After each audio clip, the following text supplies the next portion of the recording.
Hi, everyone, and I'm Gloria Mindock, editor and publisher of Cervena Barva Press. And tonight is very special. We are celebrating Barbara's book, The Unfinished Family, and here it is. And I'm very excited about tonight, and we have a very, very special guest, Nancy Mitchell, who is a poet, artist, and a friend. And I'm so glad she's here tonight to help us celebrate. And so let's get started. So, Nancy Mitchell will be starting us off, and she is a Pushcart Prize winner, author of The Near Surround, Grief Hut, The Out of Body Shop, and is co-editor of Plume Interviews One. Her poems have appeared in journals such as Agni, Green Mountains Review, Poetry Daily, Washington Square Review, and numerous other journals. She has been awarded numerous residency fellowships from Virginia Center for Creative Arts and France and Oregon State University. She is associate editor for special features for Plume Poetry and poet laureate of the city of Salisbury in Maryland. And I am so excited to give you Nancy. Hi, everyone. This is really an honor to open for Barb, and I won't read too many poems because we want to get right to Barb's beautiful new book. Barb and I were, and nobody calls her Barb except for me. So Barb's always telling me that. But we went to graduate school together, and somehow we ended up in the next door to each other. And Barb kind of was like a mystery to me because she was so, I mean, she laid her clothes out the night before, and she made her bed. And it was like I was so intimidated. Anybody that knows Barbara knows she's the most organized person. She always has it together. And I thought I was kind of in awe of her. And then one of us I think Barb lost her luggage one semester. And so she had to wear my clothes. I think she wore something like a skeleton t-shirt. God knows where I got that from. And then another time I lost my luggage and her clothes were much more pulled together and stylish than mine. And then it was just, we were bonded together after that. And what I think is so wonderful about her poems is that those of us that know Barbara know, know how, I mean, goodness gracious, I certainly didn't end up becoming a president of a college, and Barb did. And her organizational skills and being on top of it really served her well. But what's so beautiful about this book is the vulnerability in it. And when she's able to say, all of us are always comparing ourselves to others. Or we compared our families to other, and somehow we feel like we come out with our hands empty. And I think to admit that and to explore that is very brave, and it's a very beautiful book. And so I'm really honored to open with a few poems. Thank you so much, Barb and Gloria. So these couple poems are from my third book, The Out of Body Shop, and it's a book about the speakers in it. They're in the I voice, but they're talking about how they ended up in the out of body shop, and they were kind of had a trauma that separated themselves from their bodies. So that I imagine this place where people were staying and trying to get better to retrofit to the body. So I'll read a few from those. This is a woman speaking. I can imagine this voice being in the, I don't know why I'm here, so I've got it all together. But so her poem, this voice starts out, why I'm here.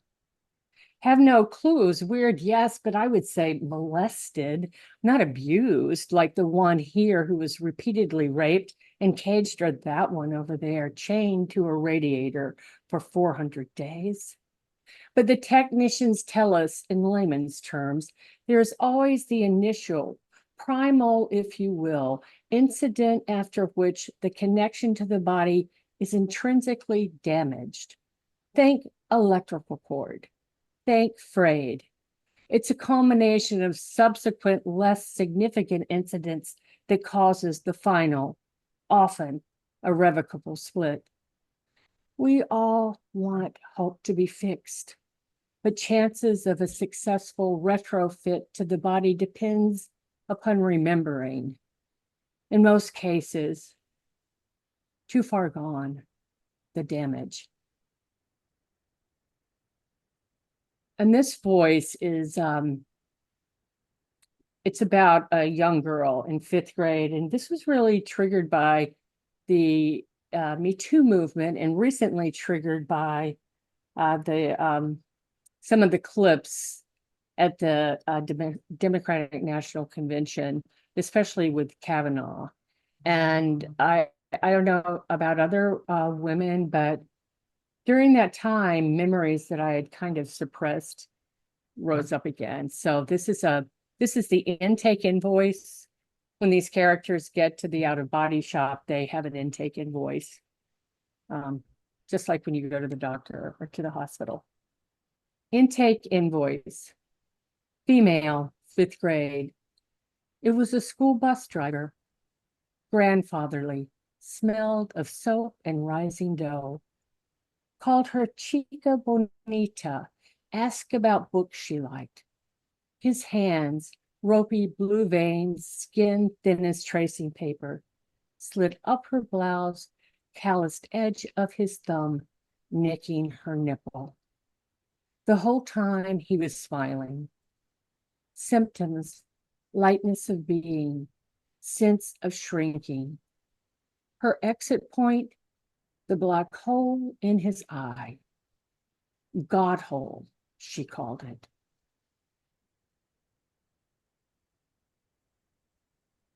Fiction for a reason. You know what a sexy little girl you are. Don't you pretend you don't. Make me show you what a sexy little you know what you are.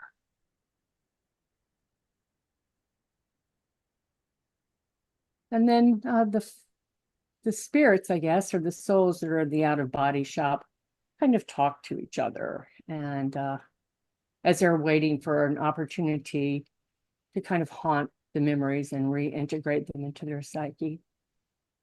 Friends here, all we are now is floating text next to a thumbnail of the body we left.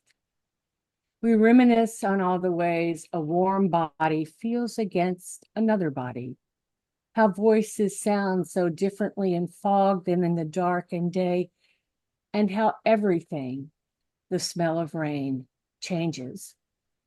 We try not to complain about the constant ache for the phantom body. We try to be grateful. We like each other. We have emojis.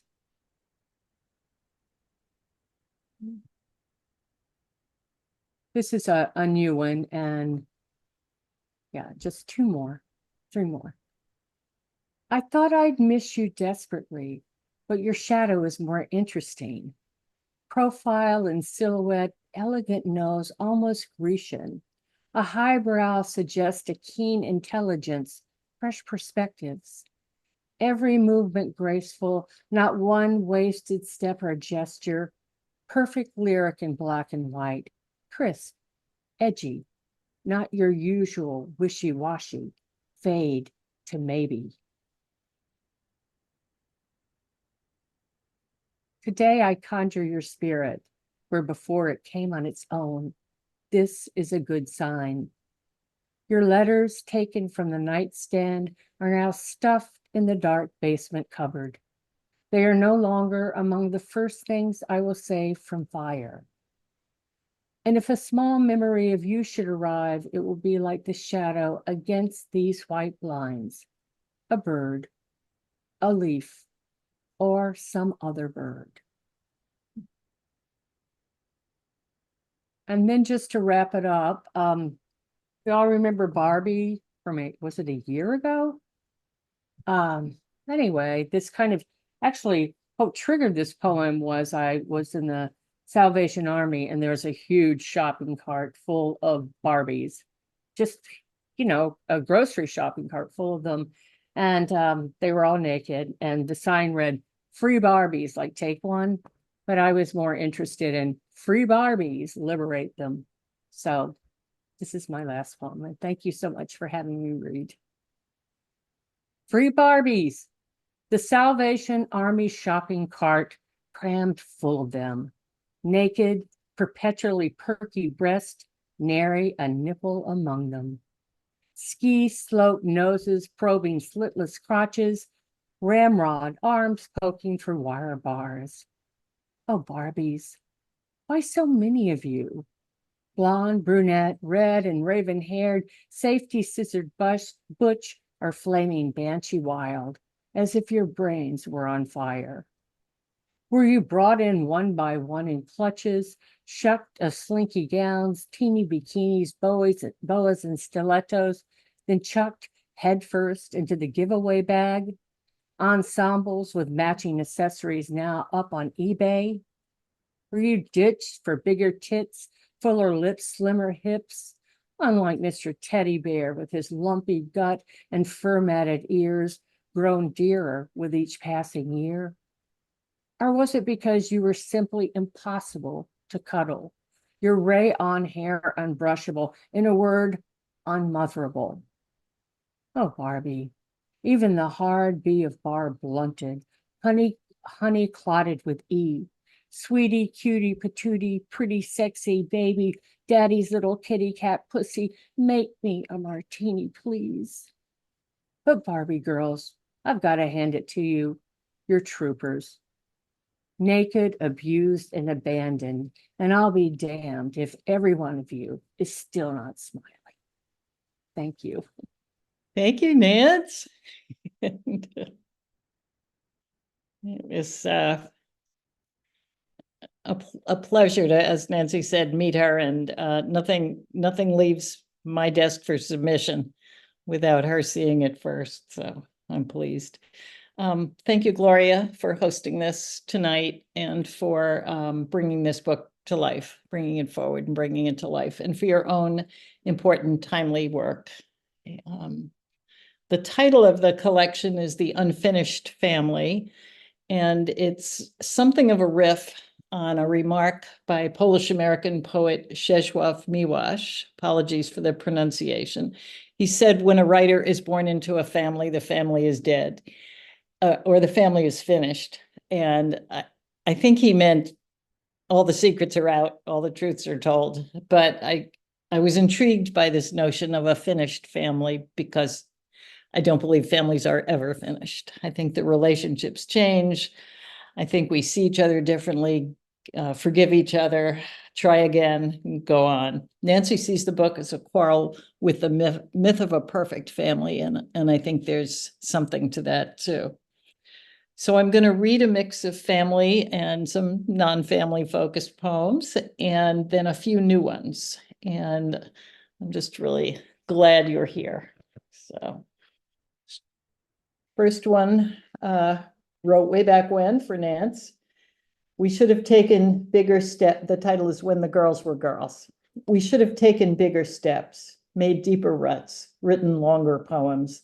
When we wept over our betraying lovers who returned as we knew they would, to their wives, their dens, their afternoon naps, you said we never really wanted them. We wanted their lives, their hours at the desk, their finished books. We fit ourselves into smaller and smaller places, dressed in black, more glimpsed than seen. We did not mean to take up so little space. This is called Our Quiet Spring, and it's, I think, one of my 2 COVID pandemic poems, and I wrote it with Judith in mind, who's right here. Through a thick winter window, I stare at a locust tree, willing it to bud, to perform exactly as it did last year, the 20 before that, transfiguring that pale, shaky spring into broad spectrum summer. How could we have known that this season would want only simple acts, a knock at the neighbor's door with a pot of soup, a handful of still damp daffodils. Next year, we'll recall how the sky, empty of airplanes, revealed to us the birds, the two-throated note we'd forgotten. And this is the season of the hawk. A sparrowhawk fell in front of our cracked cement steps, Warren Street, just west of bright blue J. Michael's furniture store, sued in 1972 for selling shoddy goods on credit to poor New Yorkers. We took him in, shared boiled eggs and toast, let him hop fly our 3 rooms. He grew weary of it all as his bird ankle healed, and we drove him upstate to feed on smaller birds. Only a stray feather, scrabbling marks on the windowsill, proved how close we had come to wildness. So this one is Dharma Talk for my Tuesday night meditation group. Sit with it, sit into it. Let the long bones of your cramped thighs drop onto the cushion. If they throb, let them. Breathe with them. Shuddering, ragged sounds, you could let your mind fly out the window, straight across the trash bins, overflowing with limp pizza boxes, into the grimy bus stop glass, smeared with teenage love notes in breath-drawn hearts, where someone else is just trying to breathe her tired way home. So, you'll let me know if I'm reading too fast or too loudly or too unloudly. Okay. Yeah.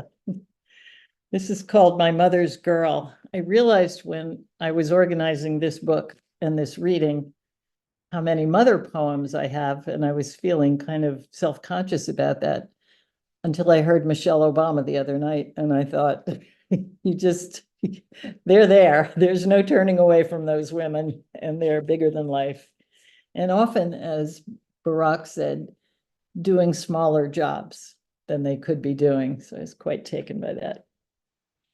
My Mother's Girl. On foot, just a block north of Momo's Market, the shriek of tires snaps me from my mind-blank thoughts. A guy driving too fast, too close to a woman walking on the other side of the street. Her slack face tells she is no stranger to his rage. The arc of his spittle catches in the fading light. That's all I wanted to do, he yells, but it's not.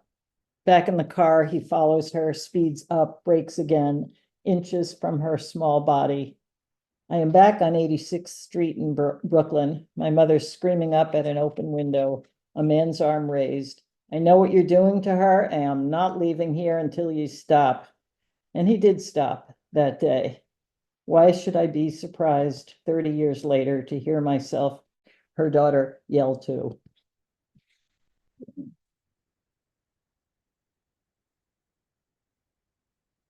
Let's see.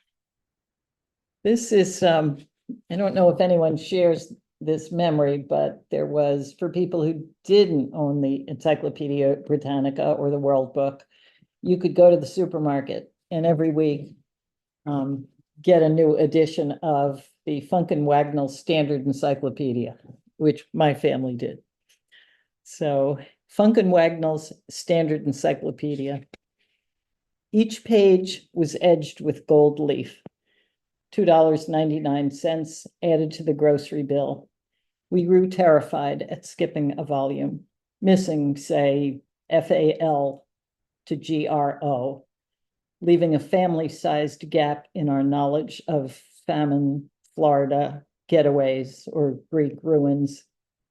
My mother aimed to fill a shelf as we made our way slowly, afraid to learn too much, but starting to love the world we'd yet to see from our small house, its walls porous enough to put a man-sized fist through.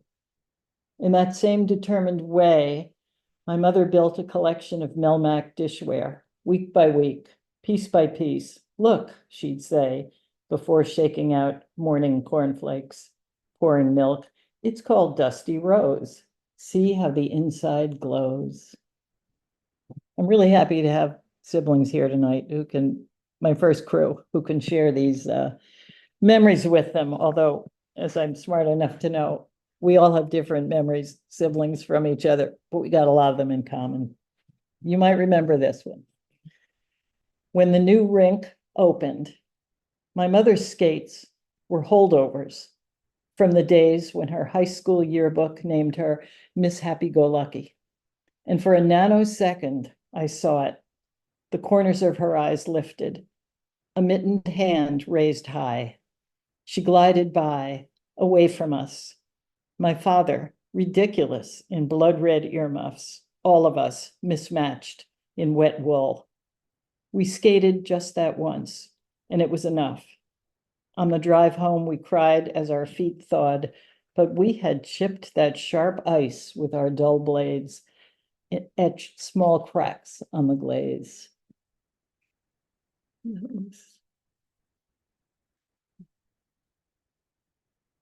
It's another mom poem. I would kill for you. I would kill for you, my mother swore more than once. She did not lay praise on flawed essays, over-reliant on the passive voice, or tedious art projects whose golden macaroni bits didn't last the bus ride home. Did she know even then we would never need her to murder for us, hoist a car from our crushed bodies, brave the space between all and nothing in her slim sundress, her lovely bare arms? How we doing? Okay, right, okay.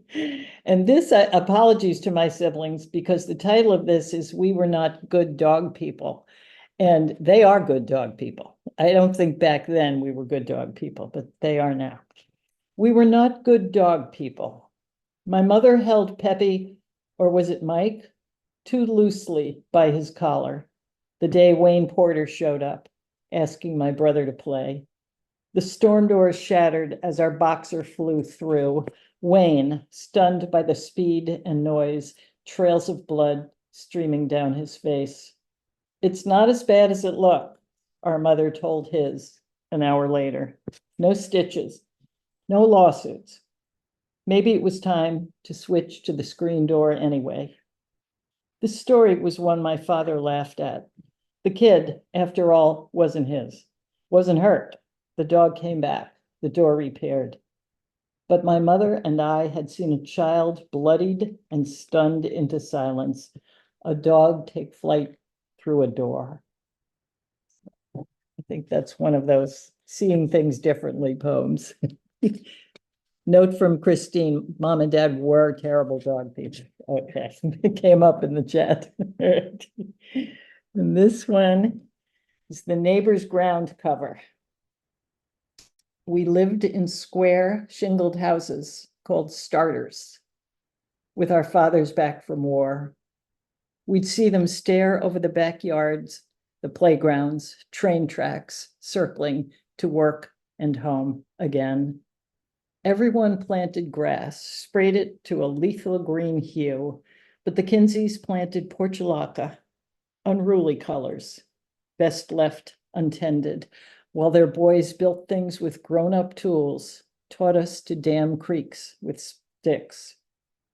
At my mother's second wedding, the green metal rakes long discarded, starter houses finished.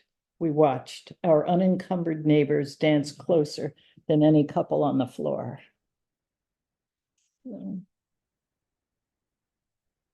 This is a grandma poem. I don't know if this image holds anymore, but I think it's clear. We would take our bottle money and put the coins on the railroad tracks.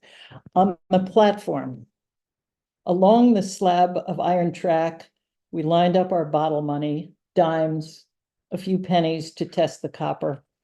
Along the slab of iron track, minutes before the train pulled in. My grandmother, shifting her still warm bag of leftovers, waved us back from the raging engine as the tracks began to shake and the train shrieked to a halt. We saw coins fly between tracks, hurried our grandmother up the steps, waved her back to Brooklyn, stayed there long enough to duck the hot exhaust, tore back out to those tracks to find our flattened money turned into something other than currency, thin as eye slits, fingernail clippings, waning full moons. Anyone else have that memory of coins on the, yes, Lynn, but oh, not alone here. Okay.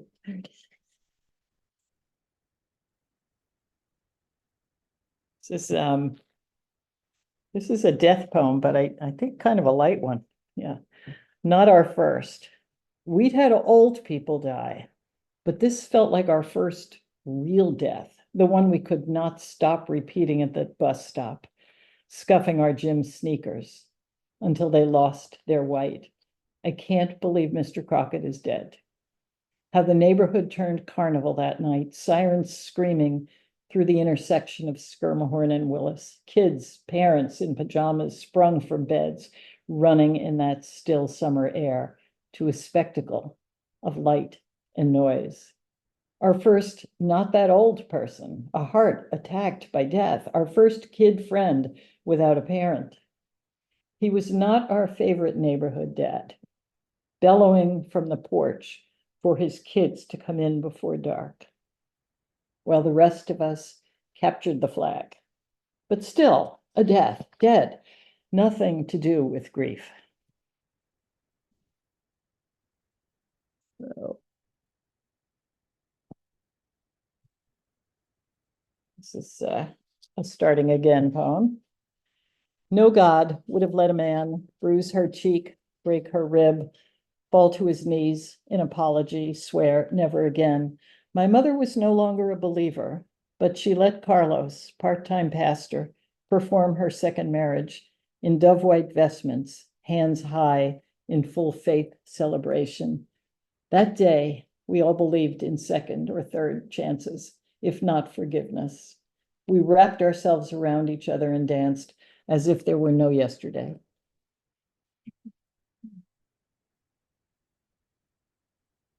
I'm going to read a few more from this book, and then a couple of new ones, because writers are supposed to show that just because you have a book, you're not done with the work. A few more from this collection. The Only Girl at the Ring. This is, you should be able to see which ring. The only girl at the ring in black patent leather shoes, buckled at the ankle, grosgrain bows at the throat. The rundown horse stable offered $2 riding lessons, and my mother, child of the Depression, couldn't turn down what she'd never known. I'd been told to show up in leather-soled shoes, and these, aside from gym sneakers, were what I had. The instructor asked, "Do you always ride a horse in church shoes?" I shrugged. Let them outride me. I knew I could outrun them. All right. I have two more from this book. This is Things I Think About in the Dark, and Esther Lynn asked me to read this one. Things I Think About in the Dark. What became of the girls who slipped switchblades down their boot shafts before they left for the late shift at the all-night Quickie Mart? On the school bus, I watched my seatmate write, "Don't be cruel," in permanent marker on her arm. I was too awestruck to look hard, but I saw her perfect cat's eye liner, caught her spearmint scent. They didn't just smoke, those bold girls, their parents allowed them to. About the rest of their lives, we knew nothing. So scared of walking to our cars in dark lots, we timid ones kept to our babysitting routines, let ourselves be driven home at 2 a.m. by the too friendly, boozy-breathed buddies of our parents, asking us at every turn for direction. The last one from this collection, this is for everybody out there who's said goodbye to their adult kid after a visit, for Jonah. Leave taking. What starts as a story of addition and expansion becomes a ritual of leaving. No one warned us that loss is more, not less. like those wagons in Little House on the Prairie, carving deeper ruts as they pull the new family to the new house in the new land. We wave our faded bits of cloth, grow smaller with your steady progress away from us. We are the ones who disappear. So I'm going to stop there from the collection and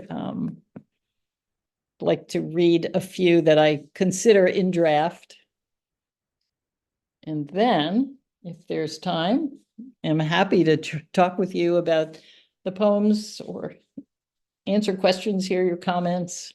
That'd be great. And I'm sure Nance would too. This one is called Tulip Share.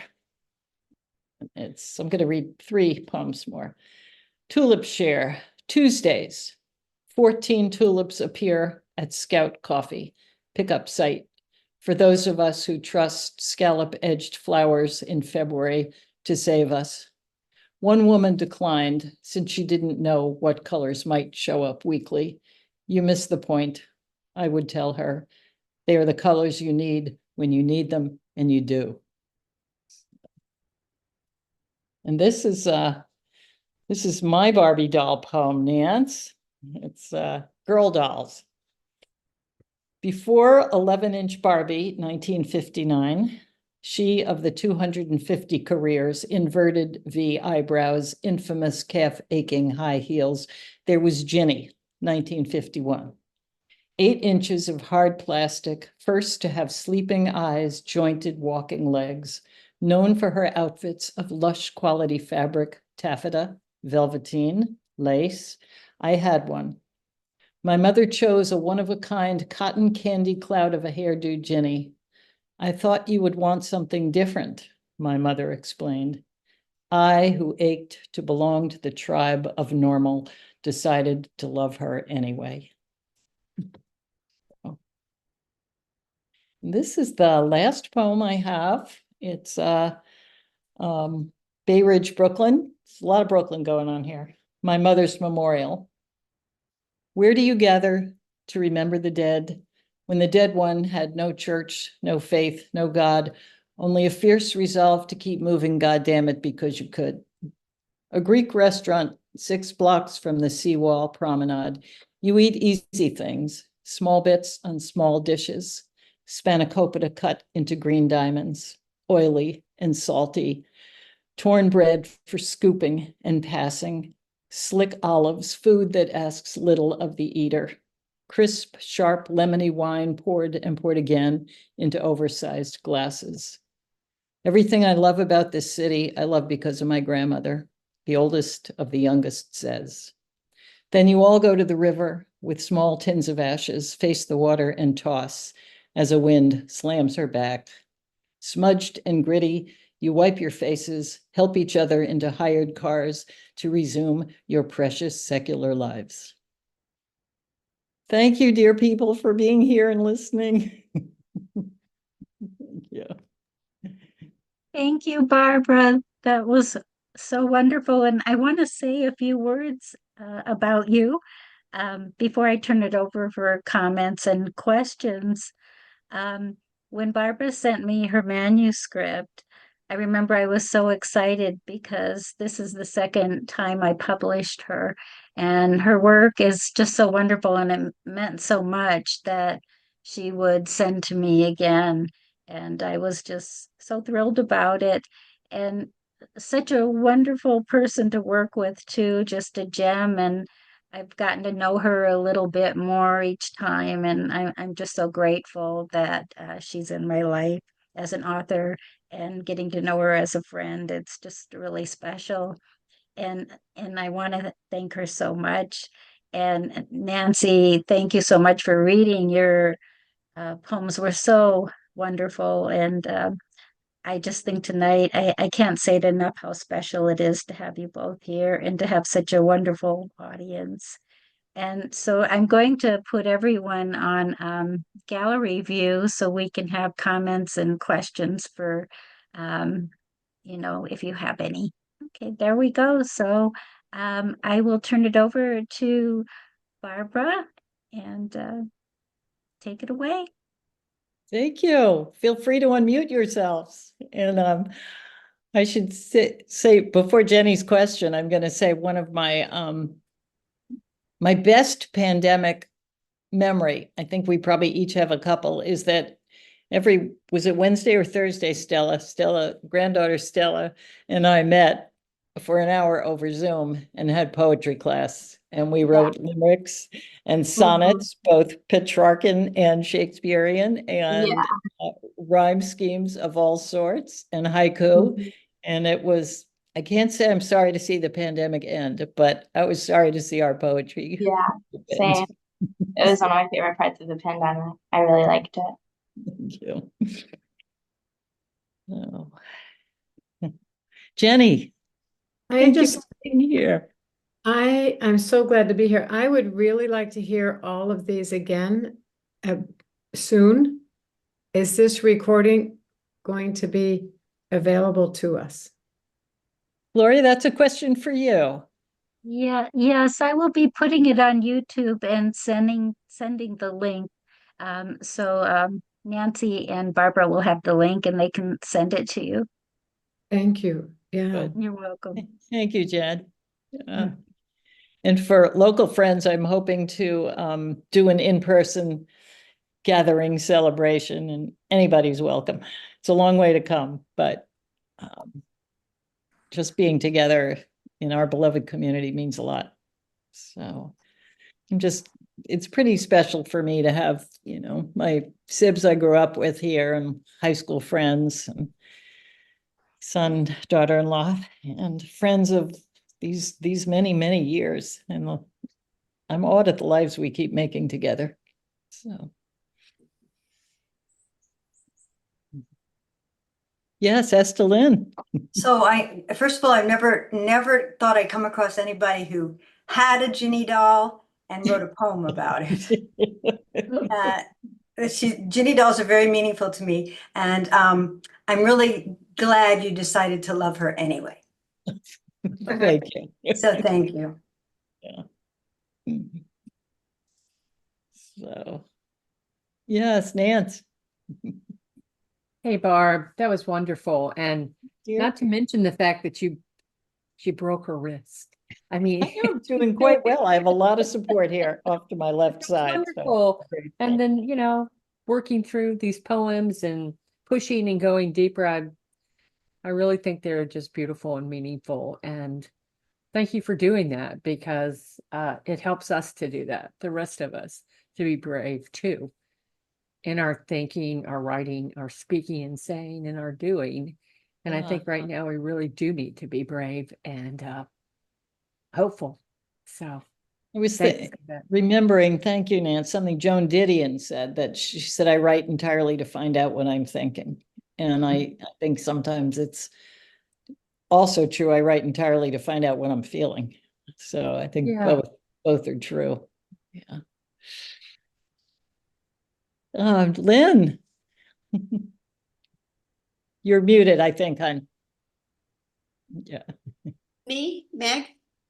I was said Lynn first and then you, Meg, if that's okay. Yes. Yeah, I just in both reading your poems, because I have your book, and in listening, I'm so struck by this combination you achieve of commentary that's so personal, but at least in my world, so universal, that can connect to so much. And also that you're a voice so calm, but at the same time, I'd say even fierce in your ability to just go right in there and catch it. And so I just thought I'd let you know that that's something that's been going through my mind since I got the book. It's really remarkable. Thank you. Thank you. And every time I feel fierce, I do something like this and think, well, we're all the great leveler. There's no end to humbling experiences. Yeah. But you rally. Yes. Maggie. So I just love the concept of the unfinished family. I think the idea and the way you've explored it in these ways, and yet I know you're continuing to explore it all the time. It's just, it's probably something that will be with you forever. And I think some of these poems will be with me forever. Barbara, thank you so much. Egg. That's neat. I feel like it's the social institution that, well, the first one we ever know, and the one that we always have.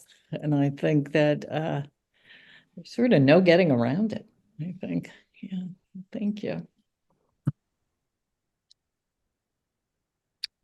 That may be it. I want people to have their evenings, and we're also excited to hear Kamala tonight.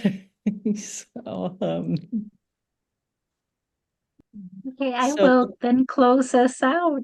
And that, thank you, and Gloria. I sure, think thank you so much, Barbara. Thank you so much, Nancy, and for all of you for coming to help Barbara celebrate. And if you don't have her book, you can get it from Barbara, from Amazon, from Cervena Barva Press, Barnes and Noble, and other Thank you, Liv. retailers. So I love the product placement here. It's great. As A lot I of wrote people in my have it. note, we need to support presses like Gloria's, because they're doing the real work, I think, of publishing in the world right now. Absolutely. All right. thank you. A great evening, you all. Great. Thank you. Thank you all. Thank Thank you. you. Good night.